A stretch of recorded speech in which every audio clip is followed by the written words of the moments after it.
গেল ব্লগে তোমাদেরকে কিন্তু দেখিয়েছিলাম আমাদের ভোগ রান্না কমপ্লিট হয়ে গেছে। বরমশাই কিন্তু এই যে ভোগের থালাগুলো দেখছো নিজের হাতেই সাজিয়েছে এবং এখন কিন্তু নিবেদনের জন্য সব কিছু ঠাকুরের সামনে রাখা হয়ে গেছে। সকালবেলা যেহেতু আমি পুজো দিয়েছিলাম তাই ভাবলাম পূর্ণিমার পুজোটা এবার তোমার দাদার হাত দিয়েই করাবো।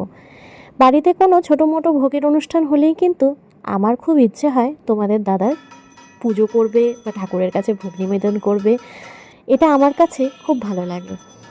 আর এই দেখো সেও কিন্তু বসে পড়েছে পুজো করতে। পুজো করতে কিন্তু সে ভীষণ ভালোবাসে। ঠাকুর দেবতা ও কিন্তু আমার থেকেও একটু বেশিই মানে। এক বছর যেহেতু আমাদের বাড়িতে কালুষুষ ছিল তার জন্য কিন্তু সে একটা বছর এই মায়ের মন্দিরে উঠতে পারেনি, তাই আজকে পুজো করতে এসে ভীষণ খুশি। বাপ বেটি দুজনে মিলেই কিন্তু আজকে পুজোটা সেরে নিচ্ছে। আর অনেকেই তোমরা আমার মন্দিরের ভিডিওটা দেখতে চাও, কিন্তু দেবো দেবো করে আর দেওয়াই হয়ে ওঠে না। এই দেখো না, দোল পূর্ণিমা সেই কতদিন আগে চলে গেছে, কিন্তু ভিডিওটা কিন্তু আমি আজকে আপলোড করছি। ওই যে বলে না, শরীর মন কিছু যদি ভালো না থাকে তখন কিন্তু কোনো কিছুই আর ইচ্ছে করে না।